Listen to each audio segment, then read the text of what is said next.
Hello সবাইকে, আমি আপনাদের দেখাবো কিভাবে যদি তিনটা রাউটার দিয়ে নেটওয়ার্ক সেট আপ হয় সেটার একটা রাউটিং প্রোটোকল কনফিগার করা। আমরা যে রাউটিং প্রোটোকলটা ইউজ করব সেটা হচ্ছে RIPv2 রাউটিং প্রোটোকল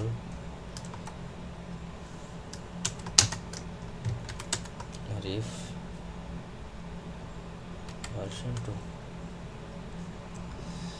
তো আমি আগে থেকে বেসিক কনফিগারেশনগুলো করে রেখেছি যাতে সময়গুলো একটু শর্ট লাগে, কারণ এর আগের ভিডিওগুলোতে দেখানো আছে কীভাবে বেসিক কনফিগারেশন করবেন। এখানে দেখেন আমি তিনটা রাউটার নিয়েছি। প্রথম রাউটারটা হচ্ছে কর্ফ, দ্বিতীয়টা SF, তৃতীয়টা LA। প্রথম নেটওয়ার্কটা হচ্ছে আমার 1.0/24, পরের নেটওয়ার্কটা হচ্ছে 2.0/24, তারপরে 3 নম্বর নেটওয়ার্ক 3.0/24 সিরিজ, 4 সিরিজ, 5 সিরিজ, সবগুলোই আমি /24 নিয়েছি। ডিফল্ট সি ক্লাসের আইপিটা ইউজ করেছি। আমরা সাধারণত রিয়েল লাইফে এত বড় ব্লক সাইজের আইপি ইউজ করা হয় না রাউটার টু রাউটার, সেক্ষেত্রে /30 ইউজ করা হয়, যেন পয়েন্ট টু পয়েন্ট কানেকশনের জন্য দুইটা আইপি যথেষ্ট। তো আপনারা এখানে 30 ইউজ করবেন, জাস্ট আইপি ইউজ করেছি আর কি দুইটা। তো আমার বেসিক কনফিগারেশন আছে। আমি যদি এখন নিজেদের ভিতরে প্যাকেট চেক করি, সেম নেটওয়ার্কে দেখেন সাকসেসফুল,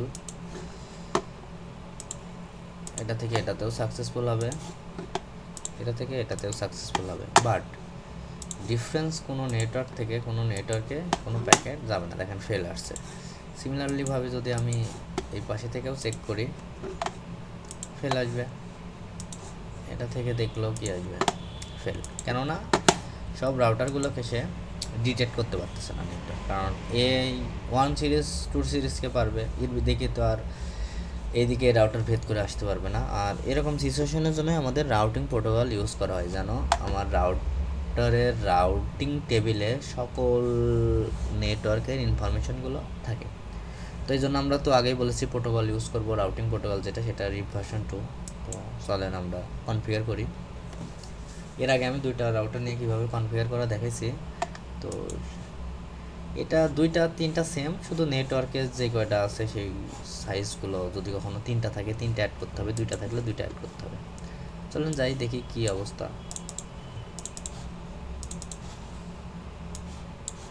তো আমি প্রথম কোন রাউটারে আছে দেখেন, কর্প রাউটারে আছে, কর্পোরেশন আর কি, কর্পোরেট।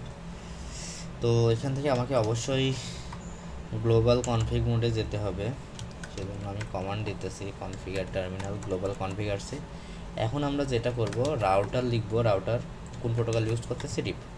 তো রিপ লেখার পরে আমার রাউটারের রাউটিং মোডে চলে গেছে। তো এখানে আমাকে নেটওয়ার্কগুলো অ্যাসাইন করতে হবে। আমার যে কর্পোরেট নেটওয়ার্ক কর্পোরেট রাউটারের আন্ডারে দুটো নেটওয়ার্ক আছে, একটা 2 সিরিজ আর একটা 1 সিরিজ। তো আমি সেই সিরিজগুলো এখানে দিয়ে দিতেছি। 1.0 আর একটা নেটওয়ার্ক আছে হচ্ছে 2.0। আর যেহেতু এটা আমার ভার্সন 2, সেজন্য আমি ভার্সন 2 দিয়ে দিচ্ছি। আমার 1 নম্বর রাউটারের রিপ কনফিগারেশন করা ডান। এখন আসবে আমরা পরের রাউটারে, SF রাউটারে এসে একটু ডিফারেন্স আছে। সেটা হচ্ছে আমার যেমন কর্পোরেট রাউটারে ছিল দুইটা নেটওয়ার্ক, কিন্তু আমার এই রাউটারে মাঝখানের রাউটারটাতে তিনটা নেটওয়ার্ক আছে। কেমন? কারণ এই রাউটারে 2 সিরিজের সাথেও কানেক্টেড, 4 সিরিজের সাথেও কানেক্টেড, আবার 3 সিরিজের সাথেও কানেক্টেড। সেজন্য এখানে তিনটা নেটওয়ার্কই আপনাকে দেখাই দিতে হবে রাউটিং টেবিলে। তো প্রথমে আমি আবার সিমিলারভাবে গ্লোবাল কনফিগ মোডে চলে আসছি। দেখেন এখন যদি আমি লিখি রাউটার রিপ, তাহলে আমি তো রাউটিং মোডে চলে যাব। এখন যে আমার SF রাউটারের আন্ডারে যতগুলো নেটওয়ার্ক আছে সেগুলো আপনাকে এখানে অ্যাড করে দিতে হবে। তো আমি প্রথমে টু সিরিজ দিয়ে দিই, যেহেতু বাম পাশ থেকে করতে করতে আসতেছি কনফিগারগুলো। টু সিরিজের পরে আমি থ্রি সিরিজ দিই, থ্রি ডট 0। এটাতে একটা নেটওয়ার্ক বেশি আছে, সেটা হচ্ছে আরেকটা আছে 4.0। এখন যদি আমি ভার্সন 2 দিই, তাহলে আমার দেখেন মাঝখানে যে তিনটা নেটওয়ার্ক নিয়ে গঠিত রাউটারটা, সেটা আমার রাউটিং কনফিগার করা কমপ্লিট।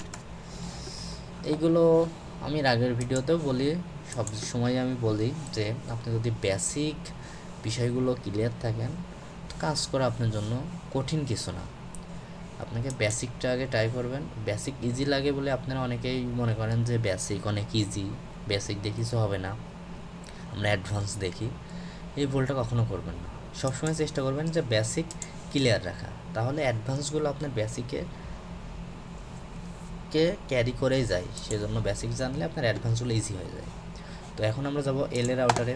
এল এ রাউটারের সাথে আমার দুইটা নেটওয়ার্ক কানেক্টেড। তো এল এ রাউটারে যাওয়ার পরে আমি লিখবো এনাবল, আবার সেই কনফিগ, গ্লোবাল কনফিগ মোডে থেকে আপনাকে রাউটিং মোডে যেতে হবে, রাউটার রিফ। এখানে নেটওয়ার্কগুলো অ্যাড করতে হবে। এখানে আছে দুইটা নেটওয়ার্ক, একটা হচ্ছে 4 সিরিজ আর একটা হচ্ছে 5 সিরিজ। নেটওয়ার্ক 192.168.5.0, এটাতেও ভার্সন দিয়ে দিতে হবে, ভার্সন 2। ডান।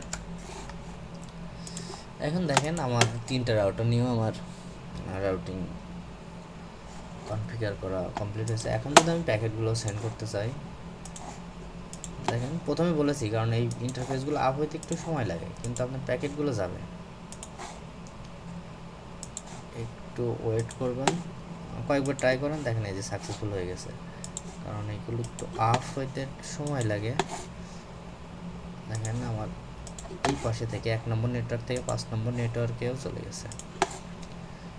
দেখেন আমি এটা থেকে 1 নম্বর নেটওয়ার্ক 1.2 আর 5 নম্বর নেটওয়ার্ক হচ্ছে 5.3, সাকসেসফুলি কমিউনিকেশন হচ্ছে। সিমিলারভাবে আপনি যে কোনো নেটওয়ার্কে যে কোনোটার সাথে কী করতে পারবেন, কমিউনিকেশন করাতে পারবেন। এটা হচ্ছে রাউটিং প্রোটোকলের কাজ। তো আশা করি ভিডিওটা আপনাদের কাজে লাগবে। যে কোনো বিষয়ে অবশ্যই কনফিডেন্স রাখবেন, সেই সাথে একটু মনোযোগ সহকারে পড়াশোনা করবেন, দেখবেন কোনো কিছুই কঠিন না। তো ভিডিওটা যদি সবার ভালো লাগে, অবশ্যই দোয়া করবেন আমার জন্য। আর কোনো কনফিগারেশন যদি বুঝতে সমস্যা হয়, তাহলে অবশ্যই কমেন্টে জানাবেন। সবাই ভালো থাকবেন, দেখা হবে পরবর্তী ভিডিওতে। ধন্যবাদ সবাইকে।